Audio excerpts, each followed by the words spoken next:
네, 오늘 하나님의 말씀은 복음에 합당하게 생활하라라는 제목으로 하나님 말씀 전하도록 하겠습니다. 네, 오늘 본문을 보면 바울이 빌립보 교회 성도들에게 이렇게 권면하고 있습니다. 복음에 합당하게 생활하라라고 이렇게 권면하고 있어요. 여러분, 복음에 합당하게 생활하라. 여기 생활하라고 하는 단어를 우리가 좀 살펴보기 원하는데, 그 단어는 헬라어로 폴리투 에스테라고 하는 단어를 쓰고 있는데, 시민답게 살아라라고 하는 그런 뜻을 가지고 있습니다.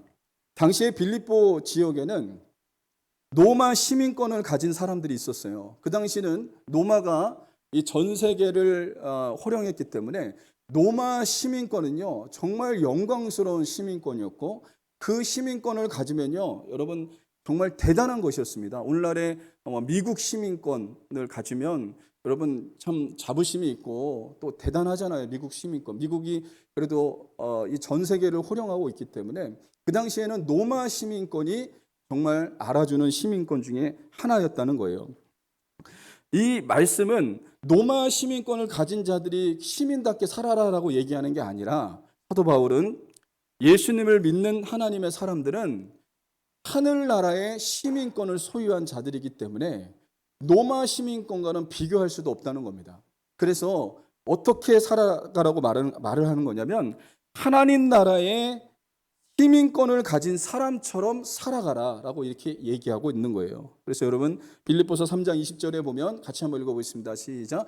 그러나 우리의 시민권은 하늘에 있는지라 거기로부터 구원하는 자 곧 예수 그리스도를 기다리노니. 여러분, 우리가 예수 믿는 순간 우리는 하늘나라의 시민이 된 겁니다. 믿으십니까?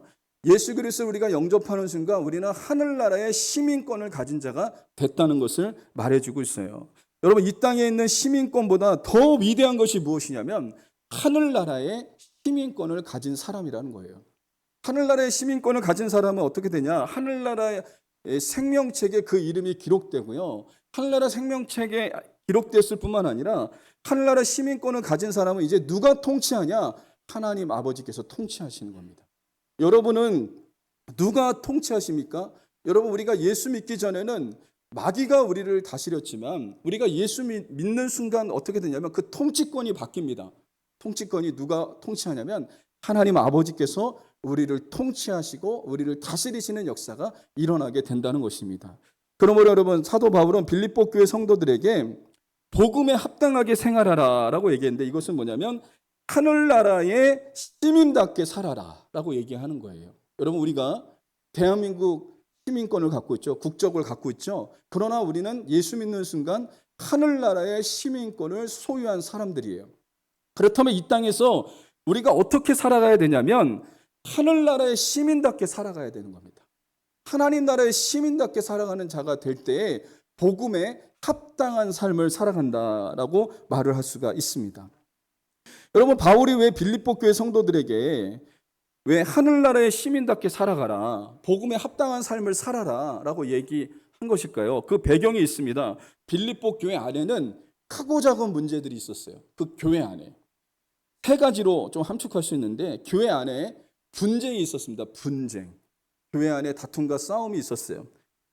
어떤 일이 있었냐면 유오디아와 순두계라고 하는 이 두 여성 리더들이 있었습니다. 이 사람들은 정말 일꾼이에요, 일꾼. 예수님을 만나서 하나님의 일을 정말 열심히 하고 수고하고 헌신하는 사람들이었어요. 여성 리더들이었어요. 근데 이 사람들이 개인적인 감정에 의해서 그 교회 안에서 부딪혔어요. 그 교회 안에서 감정이 부딪혀서 다투고 싸우는 일이 그 안에 일어났습니다. 그렇다면 어떤 한 사람을 지지하는 사람이 있었겠죠. 또 이 사람을 지지하는 사람도 있었겠죠. 근데 이게 교회 문제 때문에 그런 게 아니라 개인적인 감정 때문에 부딪혀서 지금 이렇게 서로 다투고 있는 거예요. 그러다 보니까 교회가 이런 문제 때문에 이 사람 편을 들기도 그렇고 저 사람 편을 들기도 그렇고, 또 어떤 사람은 이 사람이 나하고 더 친하니까 이 사람의 또 편을 들어주기도 하고 또 이 사람의 편을 들어주기도 하는 그런 일들이 교회 안에서 일어났던 거예요. 또 그것뿐만 아니라 교회 안에 율법주의자들이 침투했습니다. 이 율법주의자들은 누구냐면 구원은 예수님을 믿음으로 받는 것인데, 이 사람들이 이렇게 얘기했습니다. 예수 믿는 것 갖고 안 된다. 예수 믿는 것 가지고는 부족하다. 할례를 받아야지 구원받지 라고 하는 할례파들이 여러분 교회 안에 들어왔어요. 구원은 예수님만으로 구원받는 줄 믿으시기 바랍니다. 예수님 플러스 어떤 것은요, 이것은 아닙니다. 이것은 잘못된 거예요. 오직 예수님만이 우리를 구원할 수 있는 분이십니다. 그런데 여러분, 할례파가 들어와서 할례를 받아야지 구원받는다는 거예요. 예수님 믿는 것으로는 부족해. 예수님 믿는 것으로는 부족하고 할례를 받아야지 구원받을 수 있다라고 이렇게 얘기하는 사람들이 있었고, 또 교회 안에 미혹해하는 일들이 일어났는데 이 주석에 보니까 이렇게 얘기하더라고요. 사이비 바울주의자들이 있었습니다. 사이비 바울주의자들. 이 사람들은 어떤 주장을 했냐면요, 예수님을 믿는데 윤리적인 실천은 하지 않아도 된다는 거예요. 그냥 영적으로 예수님 믿었으니까, 다 제사함 받았으니까 윤리적으로 도덕적으로 실천하지 않아도 된다라고 하는 잘못된 사상을 가르치는 자들이 있었어요. 여러분, 우리가 예수님을 믿어도요, 나라에서 얘기하는 법 지켜야 됩니다. 교통법규 지켜야 됩니다. 내가 예수님을 믿어서 구원받았다고 해서 함부로 살아서는 안 되는 겁니다. 더 깨끗하게 살아야 돼요. 그 법을 더 뛰어나게 지키는 하나님의 사람들이 될 수 있어요. 근데 교회 안에 이런 사람들이 들어온 거예요. 구원받았으니까 윤리적인 실천하지 않아도 돼. 도덕적으로 실천 안 해도 돼. 라고 하는 그런 잘못된 사상들이 교회 안에 들어온 거예요. 여러분, 그렇다면 빌립보 교회는요, 대내적으로 공격을 받고 있었어요. 교회 바깥에서는 예수님을 믿는 것 때문에 핍박을 하는 사람들이 있었습니다. 예수님을 믿는 것 때문에 예수님을 믿으면 출세도 못해요. 예수님을 믿으면 승진도 못해요. 이런 일들이 교회 바깥에서 일어났죠. 너 예수님 믿어? 그러면 너는 승진 못해. 그리고 어떤 일도 못해 라고 하는 그런 핍박이 그 당시에 가해졌고, 그리고 교회 안에서는 어떤 일이 일어났습니까? 분쟁, 다투고 싸우는 일들 때문에 정말 위험한, 교회가 여러 가지로 나눠질 수 있는 그런 일들이 일어났고, 교회 안에 이단 사상이 침투해서 어려움을 겪게 되었다는 거예요. 여러분, 교회가 이렇게 어려움을 겪고 있는 겁니다. 정말 교회가 생명이기 때문에 이런 일들을 겪고 있는 거예요. 바깥에서 공격하고 안에서도 그 문제가, 여러 가지 문제들이 일어나고 있었던 게 빌립보 교회 안에 일어났던 그런 어려움이었다는 거예요. 근데 이 어려움의 문제를 사도 바울이 해결하기 위해서 뭐라고 얘기하고 있냐면, 다른 게 아닙니다. 복음에 합당하게 생활하라 라고 얘기를 하는 거예요. 너희가 하나님 나라의 시민처럼 살아라 라고 얘기하는 거예요. 여러분, 이 말은 뭐냐면, 안팎의 어려움이 있는데 그 어려움을 극복할 수 있고 이길 수 있고 승리할 수 있는 비결은 딱 하나입니다. 복음으로 바로 서는 겁니다. 복음으로. 여러분, 우리도 마찬가지입니다. 우리도요, 안팎으로 어려움을 겪을 수가 있어요. 여러분, 바깥에서는 우리가 살아가면서 또 힘든 삶을 살아갈 수 있죠. 지금이 여러 가지 어려운 시대를 우리가 살아가고 있잖아요. 경제적으로 어려운 시대를 살아가고 있고 여러 가지 어려운 살아가고 있습니다. 또 교회 안에 들어오면 또 교회 안에도 여러분들이 분명히 기억해야 돼요. 내 마음과 맞는 사람만 존재하지 않습니다. 교회 안에. 교회는 어떤 곳이냐? 죄인들이 모인 공동체예요. 죄인들이 모인 공동체. 예수님 때문에 그 죄를 용서받은 사람들이 모인 거죠. 그렇기 때문에 내 마음에 안 맞는 사람도 있고, 내가 볼 때 저 사람 별로 마음에 안 드는 사람도 분명히 있을 것이고, 출신과 배경도 다른 사람도 있고 성격도 다르고 다 다릅니다. 그래서 때로는 우리가 교회 안에 들어와도 여러 가지 문제되는 요소들이 분명히 있어요. 여러분, 이 문제되는 요소들을 우리가 이기려면 어떻게 해야 될까요? 사도 바울이 오늘 한 가지로 얘기하고 있습니다. 복음에 합당하게 생활하라. 하늘나라 시민처럼 살아가라. 복음이 해답이다 라고 지금 사도 바울은 이야기하고 있는 것입니다. 그렇다면 우리가 복음에 합당하게 생활하려면 어떻게 해야 될까요? 오늘 저는 본문의 말씀을 통해서 세 가지로 여러분들과 은혜를 나누도록 하겠습니다. 첫 번째는 예수님을 의식하며 살아가야 됩니다. 빌립보서 1장 27절 같이 한번 읽어보겠습니다. 시작. 오직 너희는 그리스도의 복음에 합당하게 생활하라. 이는 내가 너희에게 가보나 떠나 있으나 너희가 한 마음으로 서서 한 뜻으로 복음의 신앙을 위하여 협력하는 것과, 여기 이 말을 좀 주목해 보세요. 내가 너희에게 가보나 떠나 있으나, 사도 바울이 이렇게 얘기하는 거거든요. 사도 바울이 빌립보 교회를 개척한 사람입니다. 그리고 사도 바울은 참 믿음이 좋은 사람이죠. 그리고 사도 바울이 믿음에 선한 영향력을 끼친 사람이에요. 그러나 사도 바울은 이것을 너무나 잘 알고 있었어요. 자신은 하나님이 세운 하나님의 일꾼이지, 빌립보 교회 성도들을 구원하시는 분은 예수님이시고 빌립보 교회 성도들을 인도하실 분도 예수님이시고, 이것을 사도 바울은 너무나 잘 알고 있었습니다. 그래서 성도들이 자신을 대단하게 생각하는 것, 정말 예수님보다 더 대단하게 생각하는 것, 이것을 사도 바울은 별로 좋아하지 않았던 거예요. 그래서 사도 바울이 있으면 복음을 위해서 사는 것 같고, 사도 바울이 없으면 그냥 마음대로 살고, 그런 일들이 그 교회 성도들 안에 일어나기를 원치 않았던 거예요. 사도 바울이 있으나 없으나 예수님을 위해서 주님께 순종하고 하나님의 영광을 위해서 사는 자들이 돼야 될 것을 지금 사도 바울은 이야기하고 있는 겁니다. 그래서 바울은 빌립보서 2장 12절에도 이렇게 얘기합니다. 같이 한번 읽어보겠습니다. 시작. 그러므로 나의 사랑하는 자들아, 너희가 나 있을 때뿐 아니라 더욱 지금 나 없을 때에도 항상 복종하여 두렵고 떨림으로 너희 구원을 이루라. 여기 얘기하잖아요. 나 있을 때뿐 아니라 더욱 지금 나 없을 때에도 항상 복종하여. 여기 복종, 누구에게 복종하라는 겁니까? 예수님께 복종하라는 겁니다. 예수님께 순종하라는 겁니다. 내가 있으나 없으나, 내가 너희에게 가보나 떠나 있으나 그것과 상관없이 너희는 예수님께 순종하고 예수님의 명령에 순종하고 주님의 일들을 감당하는 자가 되어야 된다라는 것을 말해주고 있습니다.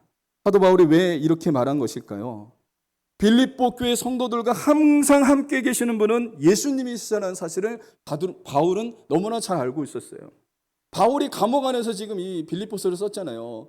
감옥 안에 바울은 있지만 빌립보 교회 성도들하고 만날 수도 없고 그들하고 이 대화도 나눌 수 없지만, 바울은 그 감옥 안에 혼자 있는 것처럼 느꼈지만 혼자 있는 게 아니라 거기에 예수님이 함께 한다는 사실을 바울은 알았던 거예요. 감옥 안에 있으나 감옥 바깥에 있으나 어느 곳에 있든지 늘 예수님이 자신과 함께 한다는 그런 믿음이 사도 바울에게 있었던 것을 여러분 살펴볼 수가 있다는 거예요.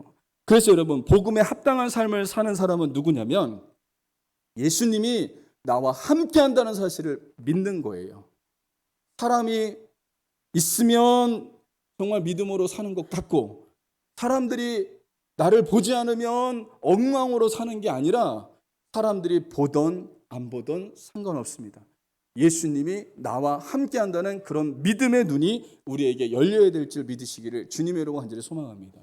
그래서 복음에 합당한 삶을 사는 사람은 어떤 사람이냐? 예수님을 늘 의식하면서 살아가는 거예요.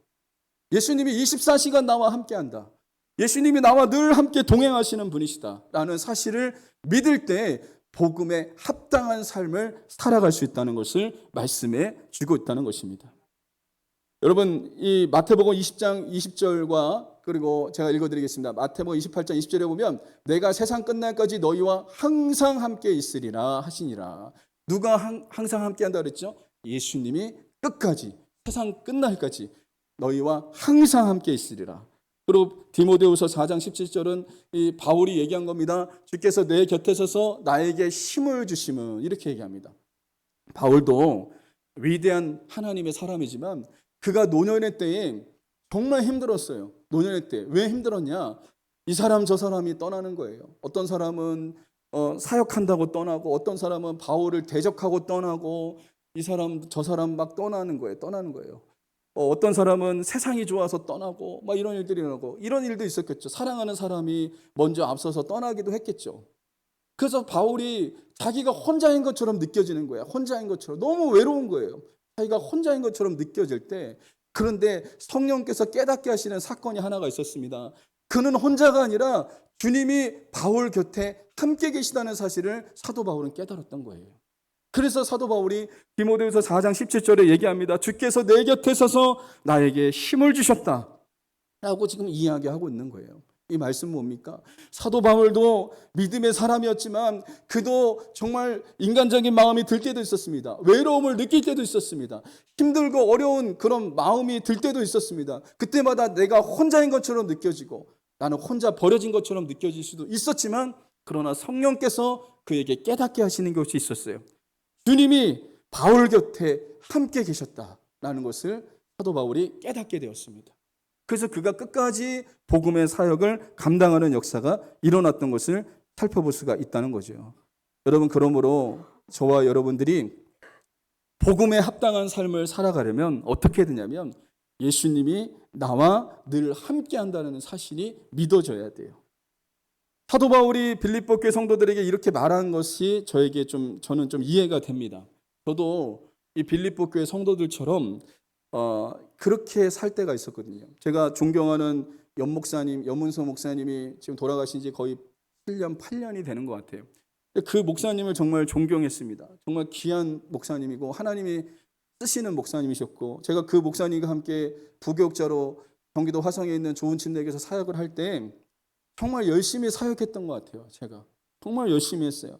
전도도 열심히 하고요. 매일 월요일 하루 쉬고 화요일부터 하여튼 토요일까지는 전도하느라고 정말 전도 현장에서 최선을 다해서 전도하고, 그래서 주일날 새로운 영혼들 모시고 오고 이런 일에 정말 영적 전쟁을 싸우면서 그렇게 살았어요.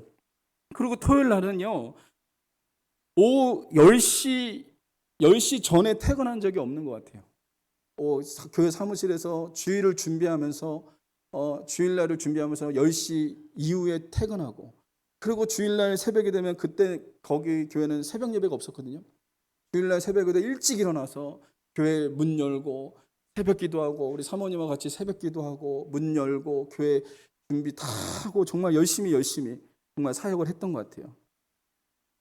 그 이유가 하나 또 있었어요. 제가 존경하는 목사님한테 좀 잘 보이고 싶었던 마음도 있었던 것 같아요. 존경하는 목사님, 정말 나를 사랑해 주시는 목사님, 그분에게 정말 조금이라도 좀 더 내가 열심을 내는 모습을 좀 보여주고 싶었던 것 같아요. 그리고 제가 이 둔포침례교로 오게 되었는데, 이 둔포침례교로 오게 된 것도 우리 연 목사님 때문에 제가 오게 된 거예요. 우리 김정우 목사님이 저에 대해서 전혀 몰라요. 제가 어떤 사람인지 전혀 몰라요. 근데 연 목사님하고 김정우 목사님하고 되게 친하세요. 연 목사님이 저를 소개했습니다. 이도인 목사를 쓰라고, 여기 후임으로 하시면 좋겠다고. 그러니까 김정우 목사님이 저에 대해서 전혀 모르지만 염문서 목사님을 신뢰하기 때문에 저를 받아주신 거예요. 연 목사님 때문에 저를 받아주신 거거든요. 그래서 제가 이 교회를 왔습니다. 부교육자로 일하면서도 힘들고 어려울 때마다 목사님한테 전화하고 목사님한테 권면도 받고 위로도 얻고 이런 일들을 했습니다. 그런데 존경하는 목사님이 대장암으로 돌아가셨어요. 대장암으로. 그런데 주일날 그 전화를 받았거든요. 그 대장암으로 돌아가셨어요. 저는 목사님이 살아나실 줄 알았어요. 그게 대장암, 말기 대장암이셨는데 사실 줄 알았어요. 살아갖고 기적적으로 하나님이 살리셔갖고 이분이 되게 위대하게 쓰임받을 줄 알았어요. 근데 이분이 돌아가셨어요. 근데 그 이야기를 듣는 순간 저는 대성통곡했습니다. 막 그 자리에서 울었어요. 그러고 난 다음에 제 신앙이 흔들렸어요. 제 믿음이 뿌리치 흔들리더라고요. 뿌리치. 흔들리다 열심도 사라지고 열심히 해야 될 이유도 모르겠고 막 그렇게 믿음이 막 흔들리는 거예요. 한참을 지나고 난 다음에 내가 왜 그렇게 흔들렸는지 그 이유를 알게 됐는데, 예수님보다 목사님을 더 사랑했더라고요. 제가 예수님보다 목사님을 더 사랑했어요. 예수님보다 목사님한테 더 잘 보이려고 했던 거예요. 그리고 깨달았던 게 뭐냐면, 목사님은 돌아가셨지만 예수님은 나와 늘 함께 한다는 것이 깨달아졌어요. 목사님은 천국 가셨지만 예수님은 살아계셔서 나와 늘 함께 계시는 분이 우리 주 예수님이라고 하는 사실을 깨닫게 되었습니다. 그때부터 여러분, 누가 있던 없던 상관없는 거예요. 여러분 마찬가지입니다. 그러므로 복음의 눈이 열린 사람들은 어떤 사람이냐? 누가 있으면 잘하고 없으면 아무렇게나 사는 게 아닙니다. 복음의 눈이 열린 사람들은 어떤 사람들이냐? 누가 있으나 없으나 예수님이 나와 늘 함께 한다는 것을 의식하면서 살아가는 거예요. 누가 인정하면 주님의 일하고 누가 인정하지 않으면 안 하는 겁니까? 그게 아닙니다. 여러분, 예수님이 나와 함께 계시기 때문에 누가 인정하나 안 하나 주의 일들을 감당하는 거죠. 누가 있으나 없으나 주의 일들을 감당하는 것이 바로 복음에 합당한 삶을 사는 자들이다라는 것을 말씀해 주고 있다는 거예요. 여러분 분명히 기억하십시오. 복음에 합당한 삶을 사는 사람은 예수님을 의식하면서 사는 자들입니다. 어떻게 예수님을 의식해요? 예수님이 나와 함께 계신다. 예수님이 나와 늘 동행하신다라고 하는 그런 믿음의 눈이 열려야 될 줄 믿으시기를 주님의 이름으로 간절히 소망합니다. 두 번째는 우리가 복음에 합당한 삶을 살려면 복음을 위하여 협력하는 삶을 살아야 됩니다. 27절 우리 하반절에 같이 한번 읽어보겠습니다. 시작. 너희가 한 마음으로 서서 한 뜻으로 복음의 신앙을 위하여 협력하는 것과 여러분 복음을 위한 일에 한 마음으로 협력하는 것이 너무나 중요합니다. 빌립보 교회가 안팎으로 어려움을 당하고 있었잖아요. 안팎으로 어려움을 당한다고 제가 말씀드렸죠. 여러분 안팎으로 어려움을 당해도 빌립보 교회 성도들이 하나가 되면 이깁니다. 무슨 말씀인지 아시죠? 여러분 아무리 힘들고 어려워도 가정이 하나가 되면 이겨요.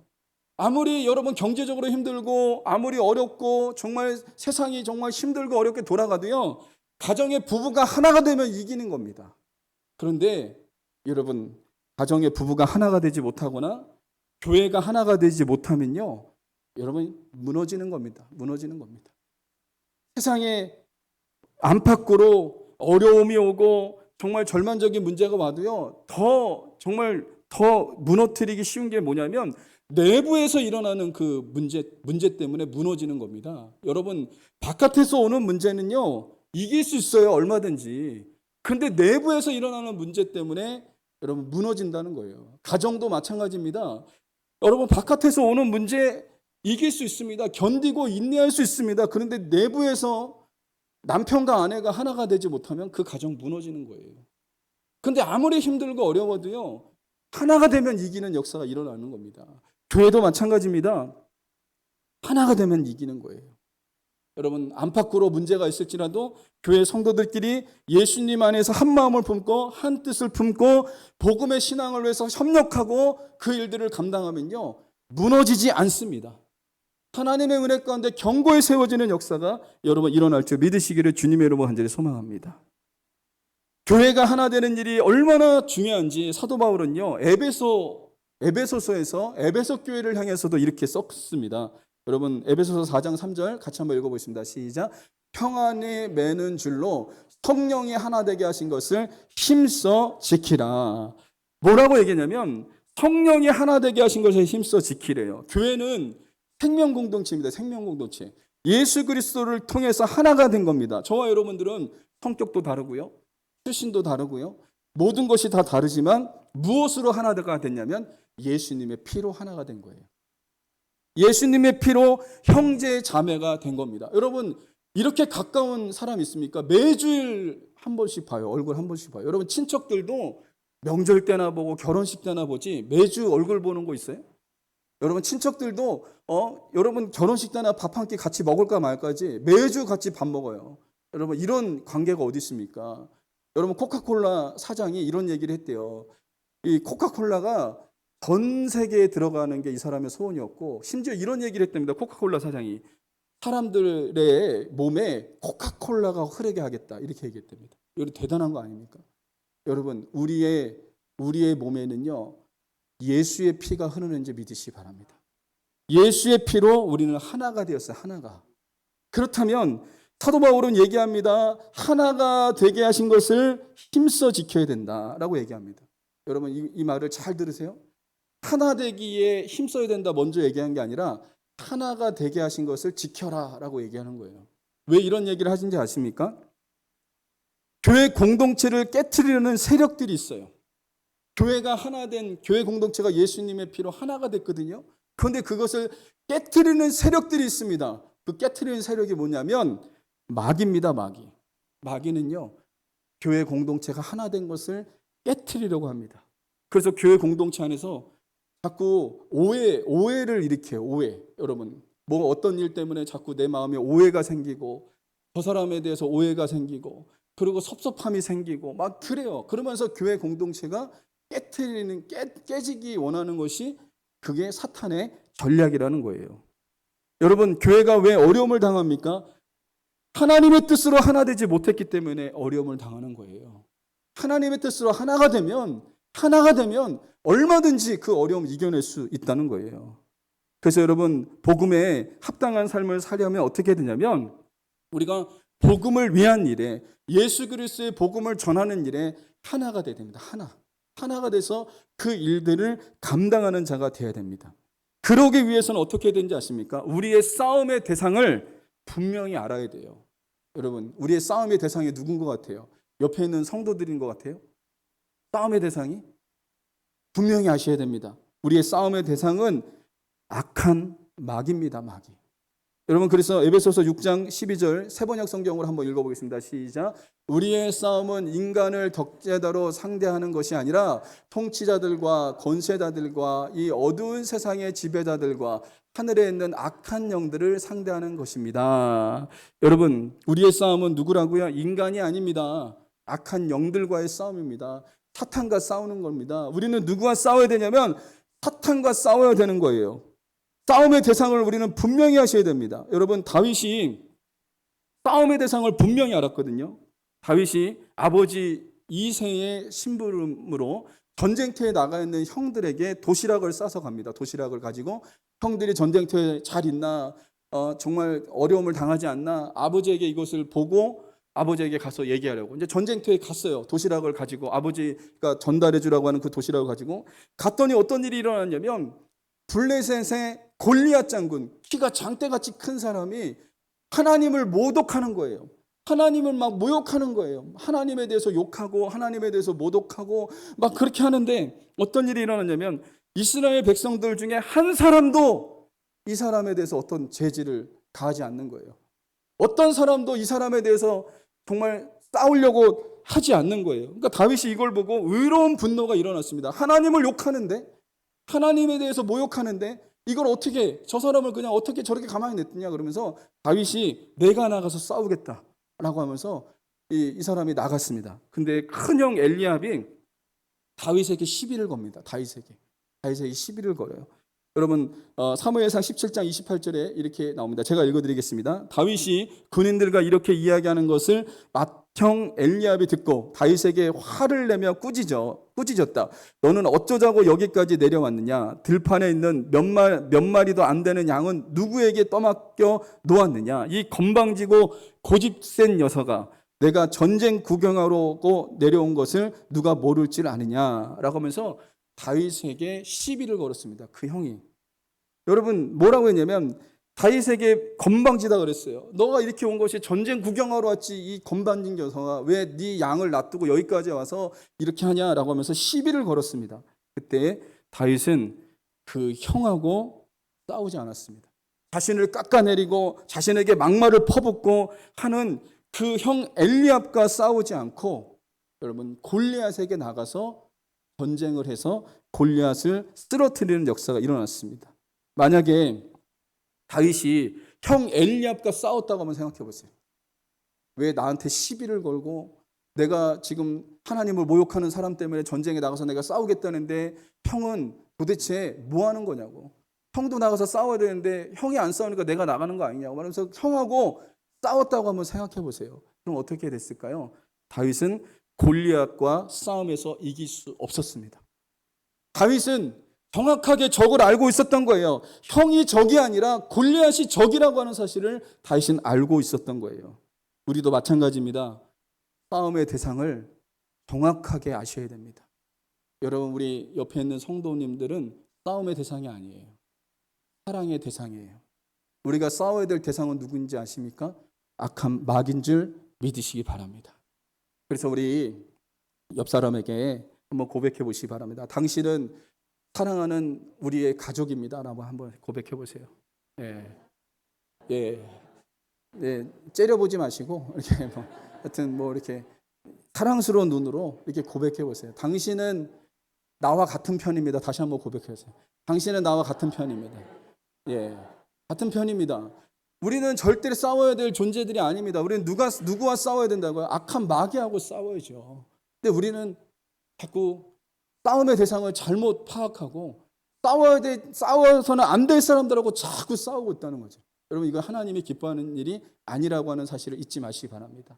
그래서 복음에 합당하게 사는 사람은 누구냐면 여러분, 오늘 얘기하고 있잖아요. 복음을 위해서 서로 하나가 되는 겁니다. 이게 바로 복음을 위한 일에 합력해서 살아가는 것이다 라고 말을 할 수가 있습니다. 세 번째로 고난을 두려워하지 않는 삶입니다. 여러분 빌립보서 1장 29절 같이 한번 읽어보겠습니다. 시작. 그리스도를 위하여 너희에게 은혜를 주신 것은 다만 그를 믿을 뿐 아니라 또한 그를 위하여 고난도 받게 하려 하심이라. 우리가 복음에 합당한 삶을 살잖아요. 그럼 어떤 일이 일어나는지 아십니까? 고난이 옵니다. 고난이. 내가 복음대로 살고 믿음대로 살면요, 따라오는 게 있어요. 고난이 와요. 고난이. 여러분 이게 공식입니다. 이와 같은 삶을 보여준 사람이 누구냐면 사도 바울이었습니다. 사도 바울은요, 복음에 합당한 삶을 살았던 사람이죠. 복음으로 살았던 사람이 사도 바울이었습니다. 그러나 사도 바울이 가는 곳마다 고난도 많았다는 거예요. 고난. 그러나 여러분 하나님의 역사는요, 고난을 뛰어넘는 역사였습니다. 아무리 고난이 있고 어려움이 있었지만 사도 바울은요, 고난을 뛰어넘는 역사가 일어났던 거예요. 그래서 사도 바울은요, 이렇게 고백하고 있는 거예요. 너희가 복음에 합당한 삶을 살기 위해서는 고난을 두려워하지 말아라. 복음에 합당한 삶을 살면 고난이 찾아온다는 일을 말해주고 있다는 겁니다. 여러분 복음의 현장에는 항상 대적하는 사람들이 일어납니다. 대적하는 사람들이 일어나서 자꾸 해방해요. 해방을 놓습니다. 왜 그러냐면 복음 전하는 일이 생명을 전하는 일이기 때문에 대적하는 일들이 여러분 일어나게 된다는 거예요. 그러므로 사도 바울은 빌립보 교회 성도들에게 고난받는 것을 두려워하지 말라고 얘기합니다. 그 고난받는 것은 내가 예수님의 사람이라고 하는 증거라는 것을 말해주고 있습니다. 복음에 합당한 삶을 사는데 고난이 온다. 내가 예수님의 사람이라는 것을 증거해 주는 거예요. 근데 내 삶에 고난이 없다. 여러분 이것은 내가 하나님의 사람인가? 라고 한번 생각해 봐야 됩니다. 여러분 감리교회 창시자 존 웨슬리가 이런 얘기를 했습니다. 한 번은 말을 타고 이 사람이 가다가 자신의 삶을 요즘에 생각해 보니까 고난이 없어요. 고난이 없는 거예요. 그래서 내가 영적으로 깨어있지 못한 삶을 살아가나 그러면서 말을 세워놓고 그 자리에서 이 사람이 무릎을 꿇고 기도하는데 벽돌 한 장이 날라오는 겁니다. 벽돌 한 장이. 그러면서 그 담장에서 어떤 한 사람이 뭐라고 얘기하냐면 기도하고 있는 존 웨슬리에게 벽돌을 집어던지면서 재수없는 예수쟁이 그러면서 집어던지고 돌을 하나 집어던졌어요. 근데 다행히 안 맞고 옆으로 스쳐 지나갔어요. 그때 존 웨슬리가 뭐라고 기도한지 아십니까? 주님 감사합니다. 저에게 제가 깨어있다는 증거를 가르쳐 주시니 감사합니다. 이 사람이 고난이 오니까 이런 고백을 했어요. 여러분 그렇습니다. 여러분은 요즘 무엇 때문에 고난을 받고 계십니까? 복음을 증거하다가 예수님을 위해서 살다가 고난받는 자들이 되시기를 주님의 이름으로 간절히 소망합니다. 내가 받는 게 내가 실수해서 내 죄 때문에 고난당하는 것이 아니라 주님을 위해서 살다가 복음을 위한 삶을 살다가 고난받는 하나님의 사람들이 될 수 있어야 됩니다. 이게 바로 복음을 위한 삶을 사는 것이다. 복음에 합당한 삶을 사는 것이다 라고 말을 할 수가 있겠습니다. 어떤 한 자매의 제가 그 간증을 들었는데 이분은 신실한 그리스도인이에요. 근데 미국에 유학을 갔다 오고 영어를 되게 잘해요. 그래서 영어학원 강사로 아주 유명한데 그래서 강의를 너무 잘하니까 학생들에게 인기가 정말 많았어요. 인기도 많고 선생님들한테도 인정받고 막 그랬습니다. 그런데 어느 날 학원 원장님하고 교사들하고 함께 회식을 했습니다. 회식을 하는데 학원 원장이 얘기하는 거예요. 술 한 잔씩 다 따르고 건배하자고. 술 한 잔씩 다 따르고 건배하자고 그러는데 이 선생님은 술잔을 따른 게 아니라 음료수 잔을 들고 있는 거예요. 그러니까 이 원장이 딱 눈에 딱 들어오잖아요. 그러니까 뭐라고 했냐면 아니 선생님 왜 음료수를 들고 있어요? 술 따라서 술 한 잔 이렇게 하자고요. 이렇게 얘기했어요. 그랬더니 이 선생님이 뭐라고 얘기한지 아십니까? 저는 교회에 다니는 그리스도인입니다. 저는 술을 먹지 못합니다. 이렇게 얘기한 거예요. 그러니까 이 원장이 뭐라고 얘기한지 알아요? 아이씨, 내가 아는 사람은 장로고, 내가 아는 사람은 안수집사고, 내가 아는 사람은 권사 많어. 교회 다니는 사람 많이 알아요. 그 사람도 보니까 다 술 먹던데 뭐. 막 얘기하는 거예요. 뭘 이렇게 유별나게, 술 안 먹는다고 그렇게 얘기하는 거야. 술 따라서 같이 건배하자고 이렇게 얘기한 거예요. 근데 그 선생님이 얘기했어요. 아닙니다. 저는 술 못 먹습니다. 이렇게 얘기했어요. 그때부터 원장의 핍박이 시작됐습니다. 별거 아닌 일을 갖고 막 갈구고 막 힘들게 하고 어렵게 해서 이 선생님이 그만뒀어요. 학원을 그만뒀어요. 그런데 하나님은요, 이 사람을 가만히 냅둔 게 아니면 더 잘 됐습니다. 더 잘 됐습니다. 하나님의 은혜 가운데 더 잘 되는 역사가 여러분 일어났어요. 여러분 이분에게 예수 믿는 것 때문에 내가 내 신앙에 지키기 위해서 술 못 먹는다고 얘기하고 그랬는데 그것 때문에 고난이 왔잖아요. 고난. 이 사람은요, 예수님을 믿는다고 하는 증거로 그 고난이 온 거예요. 여러분, 그러므로 저와 여러분들이 하늘나라의 시민답게 살아가는 자가 될 때 우리에게 고난이 오는 겁니다. 고난. 그 고난은요, 내가 정말 진짜 예수 믿는 사람이구나 라는 것을 증거해 준다는 사실을 잊지 마시기를 주님의 이름으로 간절히 소망합니다. 여러분은 하늘나라의 시민답게 살아가고 계십니까? 복음에 합당하게 여러분 살아가고 있습니까? 복음에 합당한 삶을 살아가려면 어떻게 해야 됩니까? 예수님을 의식하면서 살아가시기를 바랍니다. 복음을 위한 일에 협력하시기 바랍니다. 싸움의 대상을 분명히 우리가 알아야 됩니다. 서로 협력하세요. 교회 일하는 데 협력하세요. 그리고 하나님의 복음을 증거하는 일에 협력하시기 바랍니다. 마지막은 고난을 두려워하지 말아야 합니다. 저와 여러분들이 이와 같은 말씀을 붙잡고 복음에 합당한 삶을 살아가시는 저와 여러분들이 되시기를 주님의 이름으로 간절히 소망합니다.